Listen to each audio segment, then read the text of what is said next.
Welcome to fourth Sunday of Easter, April 26, 2026. Today we are reading all the passages in New Revised Standard Version except Psalm 23, which we will read in King James Version. We are reading from Acts chapter 2, verses 42 through 47, Psalm 23, 1 Peter chapter 2, verses 19 through 25, and Gospel John chapter 10, first 10 verses. Acts chapter 2, verses 42 through 47. They devoted themselves to the apostles' teaching and fellowship, to the breaking of bread and the prayers. Awe came upon everyone because many wonders and signs were being done through the apostles. All who believed were together and had all things in common.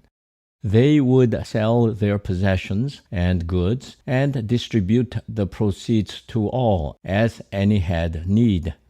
Day by day, as they spent much time together in the temple, they broke bread at home and ate their food with glad and generous hearts, praising God and having the goodwill of all the people. And day by day the Lord added to their numbers those who were being saved. Psalm 23 in King James Version. The Lord is my shepherd, I shall not want. He maketh me to lie down in green pastures. He leadeth me beside the still waters. He restoreth my soul. He leadeth me in the paths of righteousness for his name's sake. Yea, though I walk through the valley of the shadow of death, I will fear no evil, for thou art with me, thy rod and thy staff, they comfort me. Thou preparest a table before me in the presence of mine enemies. Thou anointest my head with oil. My cup runneth over.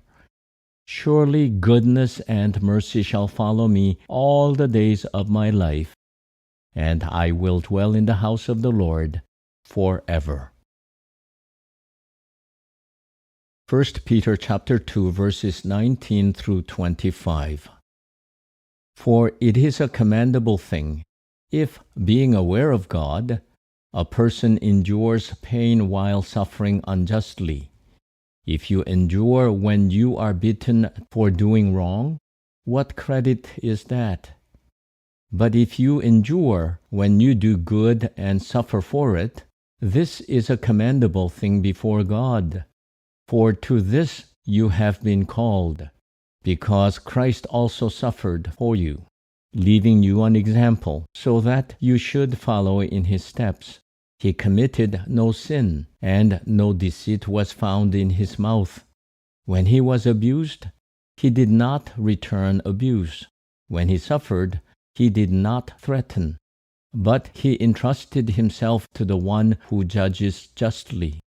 He himself bore our sins in his body on the cross, so that, having died to sins, we might live for righteousness. By his wounds you have been healed. For you were going astray like sheep, but now you have returned to the shepherd and guardian of your souls. John chapter 10, first 10 verses. Very truly I tell you, anyone who does not enter the sheepfold by gate, but climbs in by another way, is a thief and a bandit. The one who enters by the gate is the shepherd of the sheep. The gatekeeper opens the gate for him, and the sheep hear his voice. He calls his own sheep by name and leads them out. When he has brought out all his own, he goes ahead of them, and sheep follow him because they know his voice. They will not follow a stranger, but they will run from him, because they do not know the voice of strangers. Jesus used this figure of speech with them, but they did not understand what he was saying to them. So again Jesus said to them, Very truly I tell you, I am the gate for the sheep. All who came before me are thieves and bandits, But the sheep did not listen to them. I am the gate. Whoever enters by me will be saved, and will come in and go out and find pasture. The thief comes only to steal and kill and destroy.